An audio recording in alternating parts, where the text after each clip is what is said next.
불량교인에 이어서 제가 KS교인, 명품 교인이라고 할 수 있겠죠. 이런 제목으로 연속 2주 말씀을 전했던 기억이 납니다. 오늘은 제가 그때 썼던 좀 파격적인 제목을 다시 한번 사용하려고 합니다. 예수님의 기도에 관한 가르침이라는 주제로 말씀을 증거하면서 오늘 본문이야말로 이 제목이 가장 잘 맞는다는 생각이 들었기 때문이에요. KS 교인이 있는가 하면 분명 불량 교인이 있습니다. 성경은 이것을 알곡이와 쭉정이 혹은 양과 염소로 비유하기도 하는데요. 잘 아시는 말씀이죠. 이건 성도와 비성도, 크리스찬과 넌 크리스찬의 문제가 아니라 성도 안의 문제를 예수님은 지적하고 계십니다. 오늘도 동일하게 예수님께서는 기도에 대해서 가르치시면서 비성도들이 아니라 성도들에게, 교인들에게, 크리스찬들에게 말씀하고 계시다는 사실을 우리는 결코 간과하지 말아야 합니다. 왜 그렇습니까?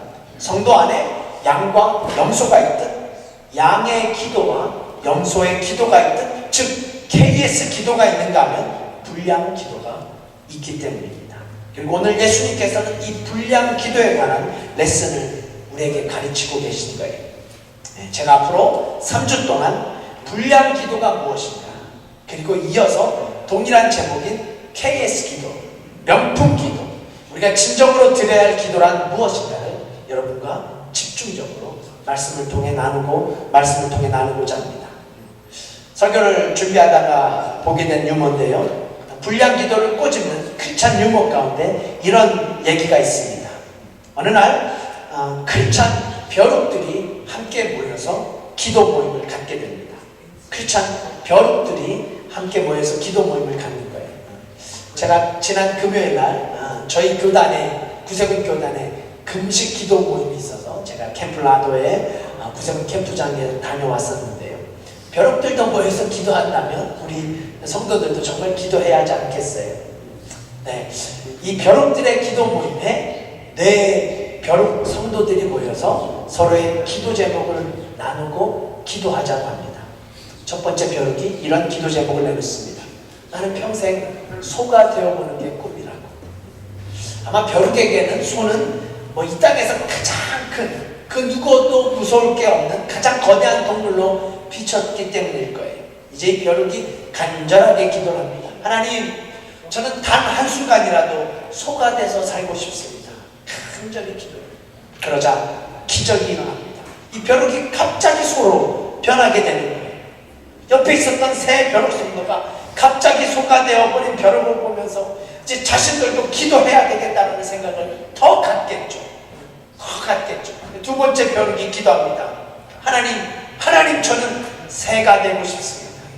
하늘을 나는 새, 저 높은 창공을 날아 단 한 번이라도 저 높은 땅에서 이 땅을 바라보고 싶습니다. 하나님, 단 한순간이라도 새가 되게 역사하여 주십시오.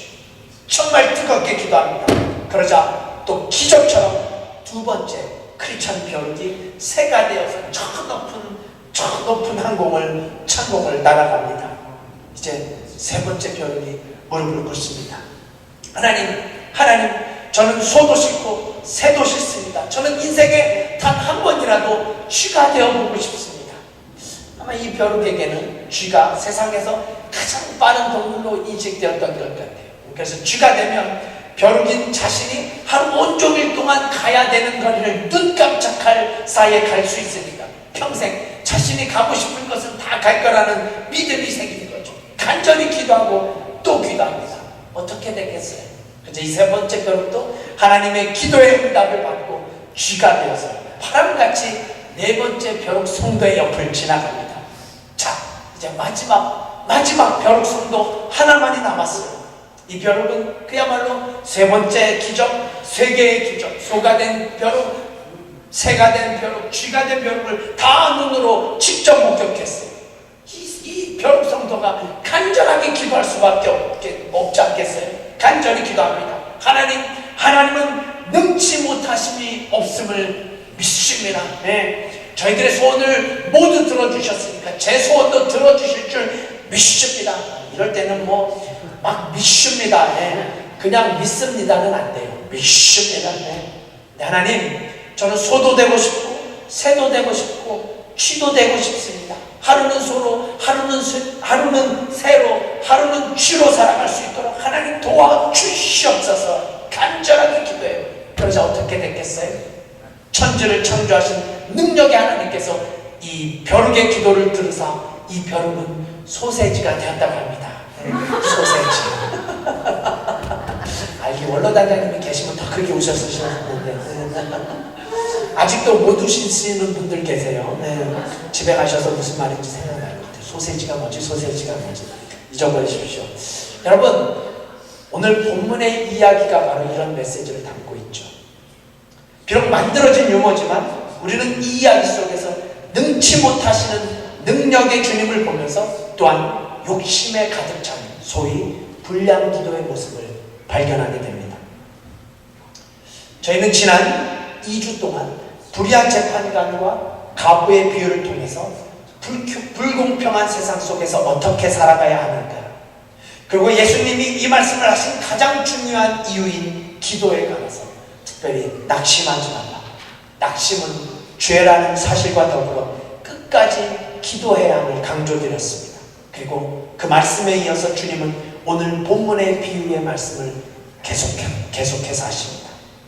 그럼 왜 주님이 불의한 재판관과 과부의 이야기를 마치자마자 바로 바리새인의 기도와 세리의 기도에 관해서 말씀하셨을까요? 왜요? 왜냐하면 우리는 과부의 모습을 통해서 기도하면 응답하신다라는 결론을 맺었기 때문에. 불의한 재판관도 과부의 소원을 들어주셨는데 하물며 제가 이 단어를 정말 많이 강조했었습니다. 하물며 하나님께서 계속해서 간구하면 들어주시지 않겠느냐, 아니 반드시 들어주신다. 우리는 여기에 아멘으로 말씀의 결론을 맺게 됩니다. 하지만 여러분, 주님은 우리에게 행여나 있을 오해, 기도에 관한 오해를 이 말씀을 통해서 지적하고 계신 거예요. 왜냐하면 과부가 끊임없이 자신의 소원을 재판관에 아랬던 것처럼 우리도 무조건 하나님 앞에 기도하면 응답하신다. 아니, 조금 더 클리어하게 말씀드린다면 우리도 아무거나 기도하면 응답하신다는 소위 벼룩 성도들의 기도가 우리들에게도 있을 수 있단 말이죠. 그래서 우리도 소세지가 되게 해달라는 기도. 하지만 여러분, 우리는 오늘 예수님의 기도에 대한 가르침을 통해서 하나님은 결코 아무 기도나 아무 나의 기도에 응답하지 않는다는 사실, 그래서 소위 불량 기도에 대한 경계를 지적하고 계심을 잊지 말아야 합니다. 그렇습니다. 저는 오늘 본문의 불행한 주인공인 바리새인의 기도를 통해서 불량 기도가 무엇인가를 여러분과 함께 생각해 보고자 합니다. 그리고 우리가 이 불량 기도에 대해서 지적하면서 지적이 목적이 아니라, 불량 기도를 고발하는 것이 목적이 아니라 내 기도는 어떠한 것인가, 현재 나의 기도는 어떤 것인가, 여러분과 제가 드리는 기도는 과연 어떤 기도인가를 진지하게 점검할 수 있기를 소망합니다. 자, 그럼 첫 번째로 예수님의 기도에 대한 가르침, 특별히 불량 기도에 대해서 말씀하시고 계시는 불량 기도의 주인공이 되어버린 바리새인의 정체를 먼저 파악할 필요가 있다고 생각해요. 불량 기도를 드린 바리새인은 과연 어떤 사람일까? 그리고 이어서 그가 드렸던 기도의 모습과 기도의 내용도 계속해서 살펴볼 텐데요. 먼저 바리새인이 누군가를 물어볼 필요가 있어요. 여러분이 알고 있는 바리새인은 누구입니까? 성경 기주에 나올 거예요. 바리새인 하니까 실제로 어떤 사람은 한국 사람을 한국인, 미국 사람을 미국인, 바리새 나라 사람을 바리새인, 바리새라는 나라의 사람이라고. 되게 썰렁하군요. 원로단장님이 빨리 오셔야 돼요. 정말 무식이 충만한 사람의 얘기죠. 바리새라는 나라의 사람이 바리새인이 아니라 예수님 시절 바리새파라는 파가 있었는데 그 파에 속해 있었던 사람이 바로 바리새인입니다. 아마 한두 번쯤은 다 들어보셨을 거라는 생각이 들어요. 사실 우리에게는 바리새인들의 인상은 그리 썩 좋지 않습니다. 왜 그럴까요? 예수님께서 이 바리새인을 어떻게 대하셨는지, 어떻게 바리새인을 불렀는지를 우리가 잘 알고 있기 때문입니다. 마태복음 12장에 보시면 예수님께서 이 바리새인들을 가리켜 누구의 자식이라고요? 독사의 자식이다. 그야말로 돌직구를 던지신 장면이 성경에 기록되어 있습니다.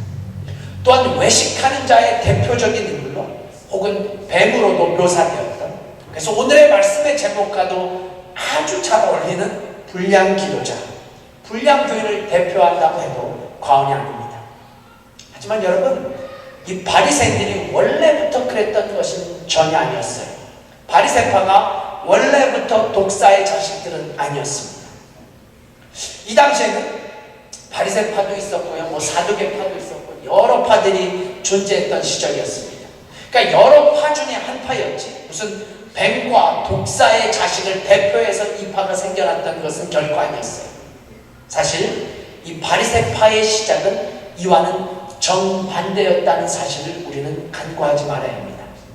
신학생들이나 우리 성경 지식이 있으신 분들은 아실 텐데요, 이 바리새파는 모세의 율법을 엄수했어요. 그냥 엄수 정도가 아니라 모세의 율법을 철저하게 엄수했어요.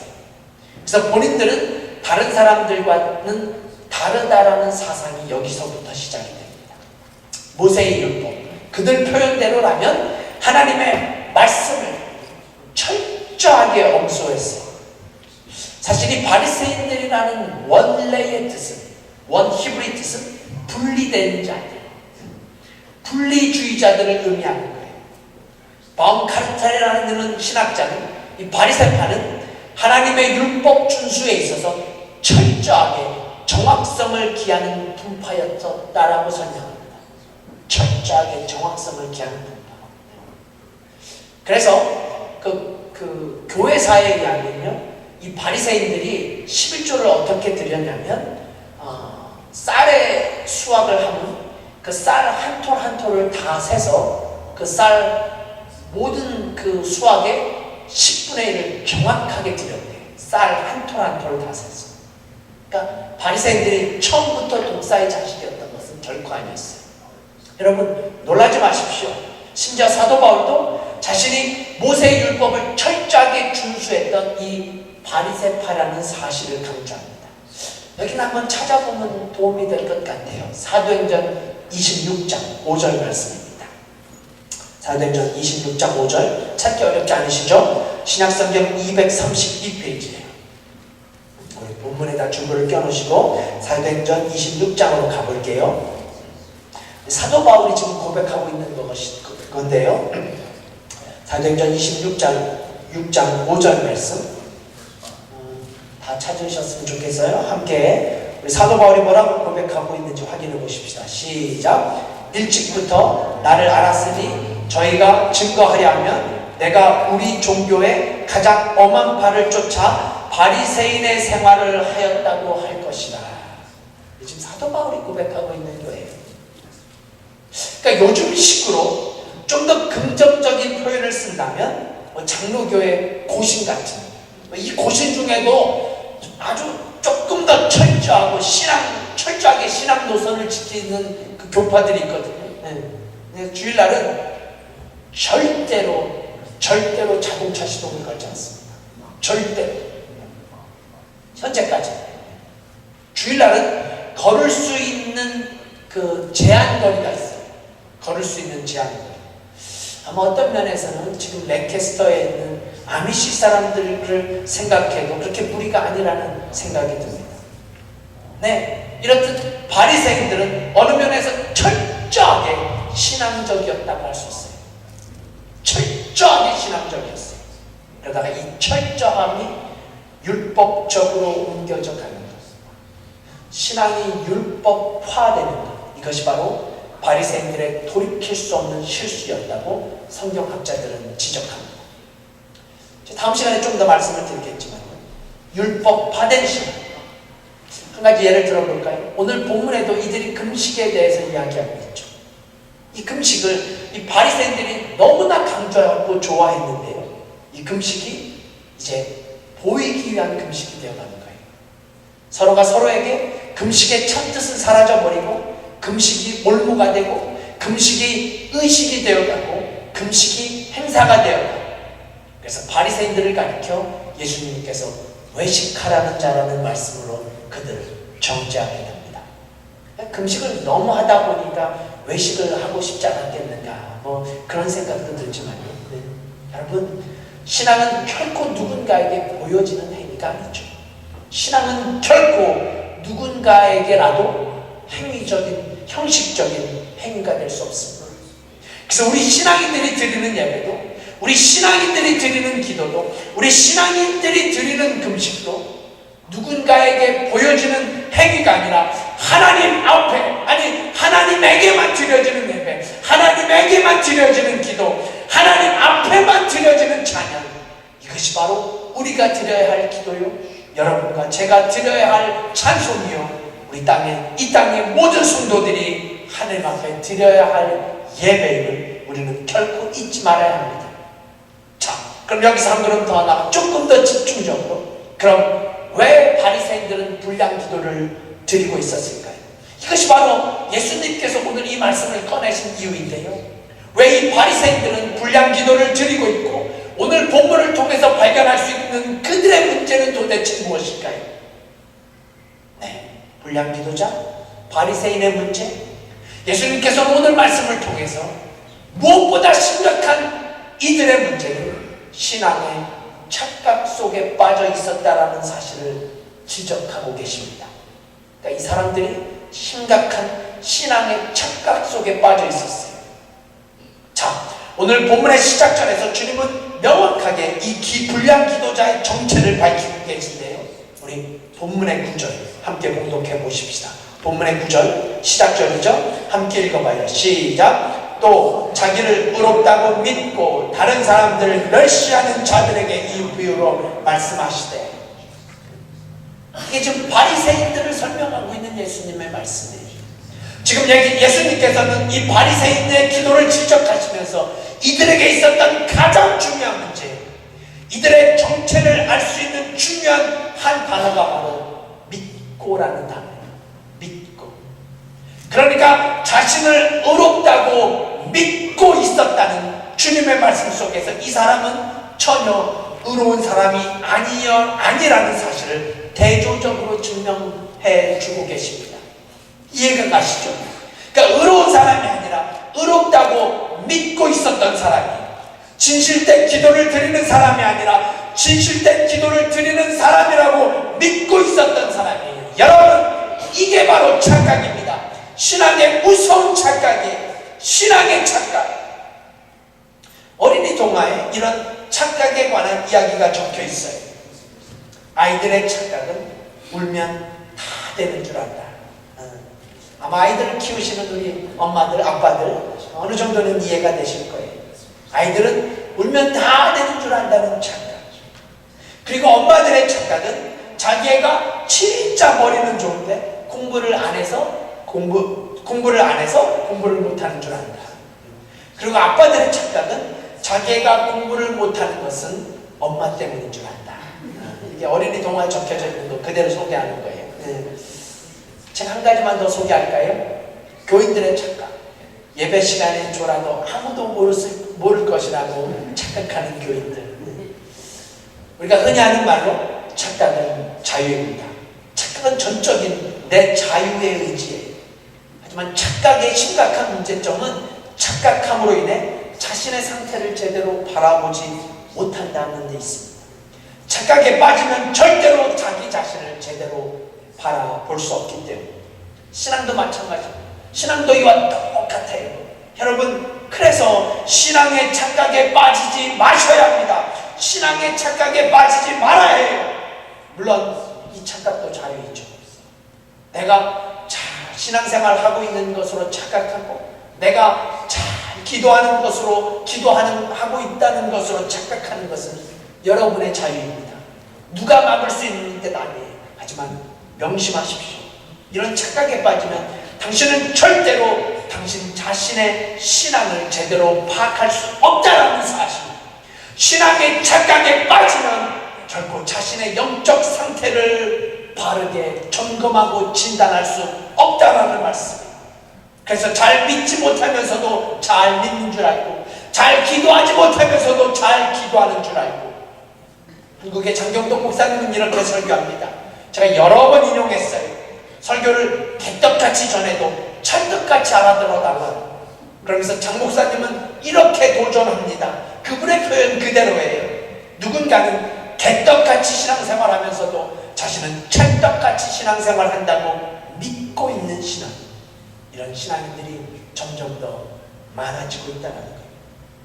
좀 심한 표현이지만 저는 정확한 지적이라고 생각해요. 개떡같이 신앙생활하면서도 찰떡같이 신앙생활하고 있다고 믿는 신앙. 여러분, 이런 착각이 왜 그렇게 무섭습니까? 왜입니까? 이런 착각이 무서운 이유는 이것이 바로 교만이라는 삶의 모습으로 이어지기 때문이에요. 잘 들어주셔야 돼요. 착각이 무서운 이유는 착각함으로써 우리는 더 심각한 교만의 상태, 하나님이 가장 싫어하시는 교만의 상태로 전락하기 때문에, 이게 지금 바리새인의 불량 기도가 우리에게 전해주는 메시지예요. 이것이 바로 바리새인의 모습이에요. 그가 심각한 신앙의 착각에 빠지게 됩니다. 예수님의 말씀처럼 자신이 의롭다고 착각하면서 신앙생활을 해요. 그러면 어떻게 해요? 그러면 어떻게 됩니까? 이들이 다른 사람들을 어떻게 봤다고요? 본문의 구절을 다시 한번 봐주세요. 이렇게 기록되어 있습니다. 또 자기를 의롭다고 믿고 다른 사람들을 멸시하는 자들. 네, 바로 그거예요. 다른 사람들을 멸시하는 자들. 그러므로 여러분, 멸시함은 어디에서부터 출발합니까? 말할 것도 없어요. 교만 때문이에요. 누군가를 멸시함의 시작은 교만 때문이에요. 그리고 이 교만이 어디서부터 출발해요? 착각에서부터. 그래서 착각이 무서운 거예요. 이제 말씀이 좀 연결되어 주시는지요?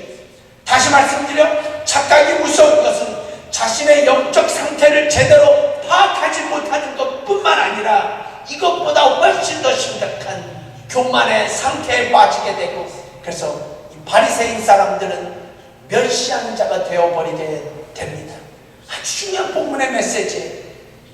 여러분, 이 상태를 영어 성경은 이렇게 표현합니다. He looked down on everybody else. 어떻게 사람을 보는 거예요?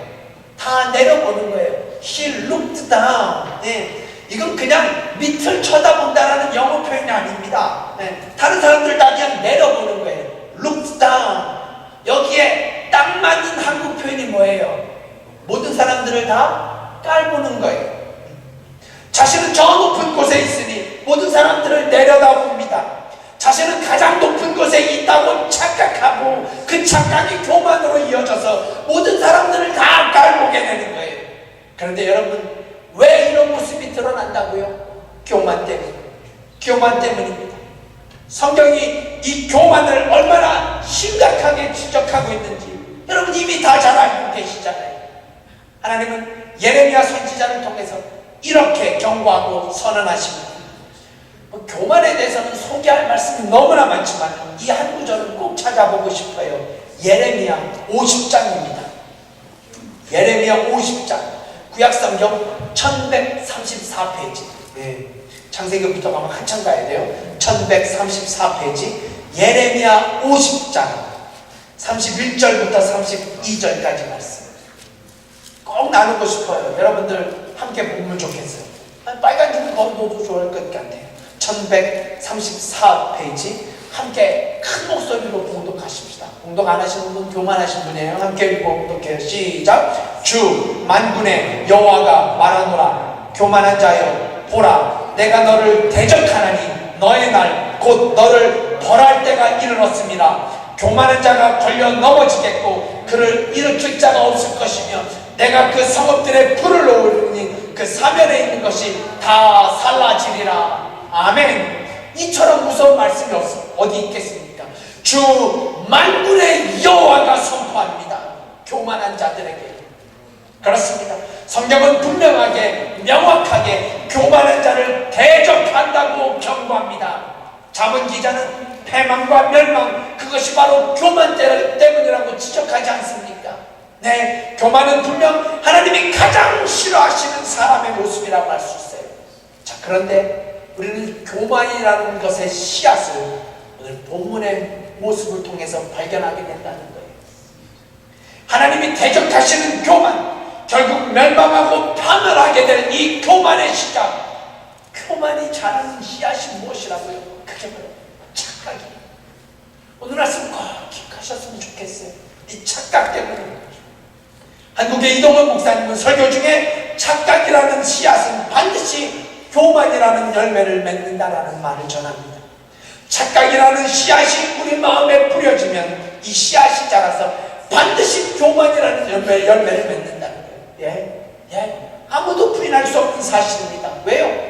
진실로 착각이라는 씨앗이 우리 마음에 심어진다면 그 씨앗이 반드시 교만이라는 열매를 맺는다는 사실을 성경은 증언해주고 있기 때문에, 그러므로 착각은 자유이지만 그럼에도 불구하고 이 착각이 우리의 마음속에 뿌려지지 않도록, 그래서 교만의 열매를 맺지 못하도록, 그래서 불량 기도자가 되지 않도록, 이것이 오늘 본문이 우리에게 가르치는 메시지라고 저는 믿습니다.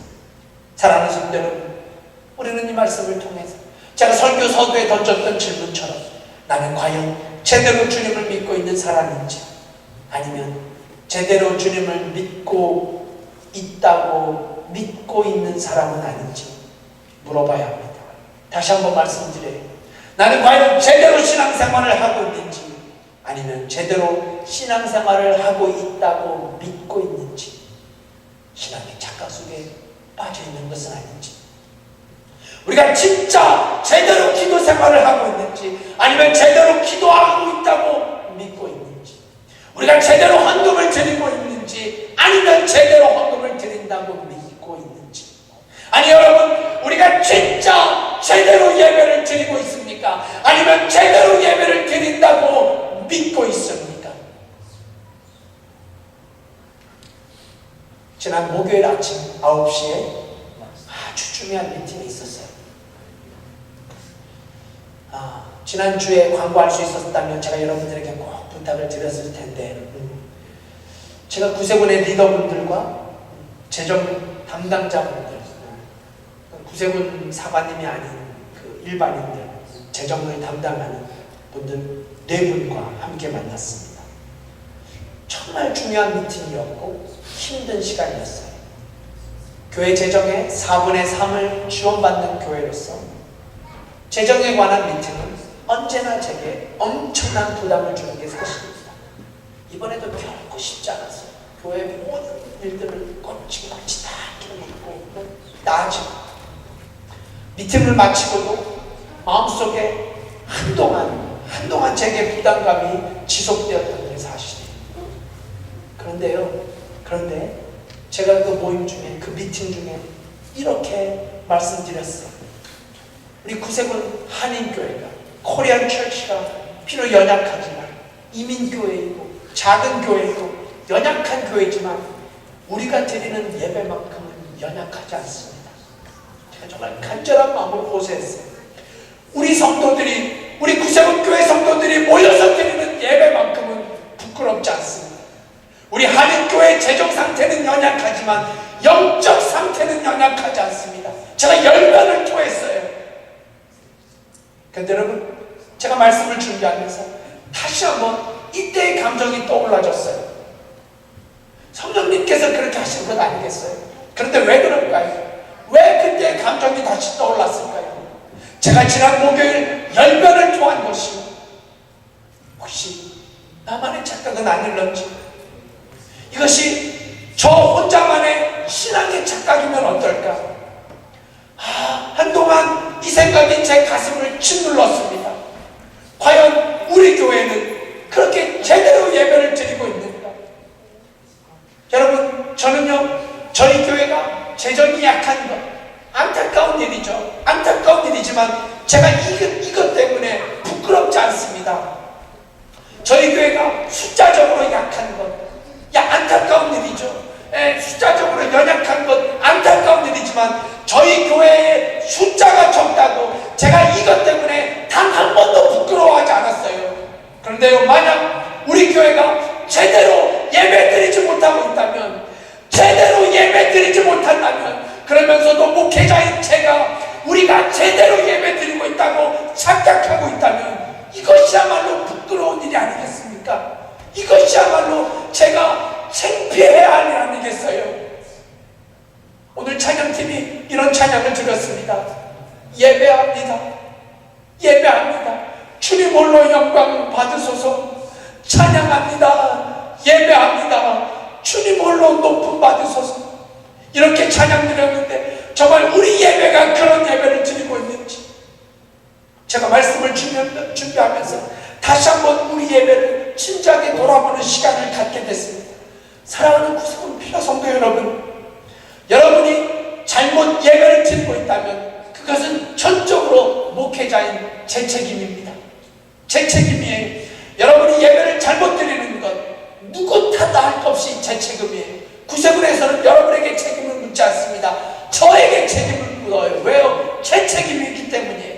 제가 제대로 예배를 설교하지 못했고, 제가 제대로 말씀을 전하지 못했고, 가르치지 못했고, 제가 제대로 예배를 여러분에게 권면하지도 도전하지도 못했기 때문이에요. 네, 이제 예배를 생각하면 다시 한번 예수 그리스도의 이름으로 여러분에게 부탁드립니다. 우리 교회 예배를 제대로 드리는 교회가 되십시다. 우리 교회가 예배를 제대로 드리고 있다고 착각하고 있는 교회가 아니라 진짜로 예배를 제대로 드리는 교회, 진짜 예배 드리는 교회. 물론 여러 가지 문제들이 있습니다. 우리 아이들을 케어하시는 부모님들, 아이들을 보느라 제대로 예배를 드리는 건 어려울 수 있어요. 그래도 제가 다시 한번 믿음으로 여러분에게 도전합니다. 아이들이 여러분의 예배에 핑계가 되지 마셔야 돼요. 아이들이 우리 예배에 핑계거리가 되지 말아야 해요. 왜요? 예배는 언제나 상황의 문제가 아니라 마음의 문제이기 때문입니다. 예배는 상황의 문제가 아니라 마음의 문제예요. 예배는 환경의 문제가 아니라 자세의 문제이기 때문이에요. 혹시 우리 청년들 지금 예배 드리면서 오늘 오후에 있을 운동 경기에만 생각하고 집중하고 있다면 제가 진심으로 여러분들에게 예배에 집중할 수 있기를 기대하고 부탁하고, 아니 아예 사정을 드립니다. 제가 부탁하고 사정을 드리고, 그렇게라도 우리 청년들이 예배를 제대로만 드릴 수만 있다면 저는 100번, 수백 번, 아니 1000번이라도 더 여러분에게 그렇게 부탁하고 사정을 드릴 거예요. 사랑하는 여러분, 다시 한번 불량 기도자가 되어버린 바리새인의 모습을 바라보면서 우리는 누구인가? 나는 누구인가를 물을 수 있기를 바랍니다. 나는 과연 제대로 기도 생활을 하고 있는지, 아니면 제대로 기도 생활을 한다고 믿고 있는지요? 나는 제대로 헌금을 드리고 있는지, 아니면 제대로 헌금을 드린다고 믿고 있는지, 나는 제대로 봉사하고 있는지요? 아니면 제대로 봉사한다고 믿고 있는지요? 우리 성가대원들 마음을 다해 제가 부탁드립니다. 우리 찬양 친구, 나는 진짜 제대로 찬양을 드리고 있는지, 아니면 제대로 찬양을 드린다고 믿고 있는 건지. 우리 교회 사역자분들, 저를 포함해서 우리 모두가 제대로 사역을 하고 있는지요? 아니면 제대로 사역을 하고 있다고 착각하고 있는지요? 나는 진짜 제대로 예배를 드리고 있는지요? 아니면 제대로 예배를 드리고 있다고 믿고 그렇게 착각하고 있는지요? 사람들을 멸시하고 의롭다고 믿고 있었던 바리새인들에게 던지려고 하던 돌을 잠시 내려놓고 나의 모습은 어떤지, 우리의 모습을 바라볼 수 있어야 합니다. 나에게도 불량 기도자의 착각은 없는지, 나에게도 신앙의 착각은 없는지, 이런 물음을 던지면서 혹시 내가 착각하고 있다는 생각이 조금이라도 우리의 가슴에 들어온다면, 나에게도 신앙의 착각이 있다는 생각이 조금이라도 든다면 우리도 얼마든지 불량 기도자의 반열에 설 수 있다는 심각한 경고의 음성이 저와 여러분에게 들려질 수 있기를 소망합니다. 여러분, 설교 서두에서 말씀드린 대로 이 말씀은 신앙인에게 하신 말씀이에요. 교인들에게, 목회자인 저에게, 성도들에게 던지신 예수님의 메시지입니다. 교인들과 비교인들을, 세상 사람들을 비교해서 하신 말씀이 아니라 교인들에게, 성도들에게 예수님께서 그야말로 돌직구를 던지신 거예요. 다시 말씀드려, 불량 기도자가 교회 밖의 세상 사람이 아니라 이 불량 기도자가 교회 안에 있는 성도라는 말씀이에요. 불량 기도자가 저 밖에 죄악된 세상 속에서 기도가 불량 기도가 아니라 바로 이 성전에서 드려지는 기도, 예수님을 믿고 예수님을 알고 그렇게 신앙생활을 했던 바리새인들, 아니 자신이 뭔가 엄청난 일을 하고 있는 신앙의 착각으로 그것이 교만이 되어서 다른 사람들을 다 밑으로 내려 쳐다보았던 교회 안에 있었던, 다른 교회 안에 있었던 성도들에게 던지신 예수님의 돌직구. 네, 그렇습니다. 이 말씀이 무서운 것은 우리 안에도 얼마든지 바리새인이 있을 수 있다라는 사실 때문이에요. 여러분, 마지막으로 한 번 더 이 바리새인의 모습을 떠올려 보십시오. 이 바리새인은 진짜 그리스도인이 아닙니다. 진짜 성도가 아니에요. 불량 기도자예요. 물론 이 사람은 교회에 출석하죠. 헌금 생활도 잘합니다. 금식도 해요. 나름대로 봉사도 합니다. 교회 갖가지 행사에 참여합니다. 그러나 아직 온전한 그리스도인이 아니에요. 하지만 더 심각한 문제는 자기 자신을 온전한 그리스도인이라고 착각하고 있고, 이 착각이 결국 하나님이 내 기도를 전혀 듣고 계시지 않음에도 불구하고 들으실 거라고 믿게 한다는 사실이에요. 이게 아주 위험한 모습입니다. 이사야 선지자의 고백처럼 하나님께서 귀를 막으시고 전혀 듣지 않으심에도 불구하고 우리는 기도했다고, 기도했으니 됐다, 내 기도는 응답될 거라고, 아니 응답되어야 한다고, 자신의 기도가 불량 기도인지도 모른 채 오히려 기도자가 하늘을 향해 소리질러대는 이 무시무시한 신앙의 교만과 착각. 그렇습니다. 예수님은 오늘의 이 말씀을 통해서 21세기 착각 속에 빠져있는 신앙인들을 향한 경고의 메시지를 던지십니다. 그리고 이 경고의 메시지가 저와 여러분에게 다시 한번 우리의 기도를 정직하게 돌아보는, 아니 우리 성도의 모습을 정직하게 돌아보게 하는, 그래서 기도의 불량품을 만들어내는 교회가 아니라, 기도의 짜가를 만들어내는 교회가 아니라, 우리 교회가 기도의 명품 KS 기도를 만들어내는 명품 기도자, 명품 성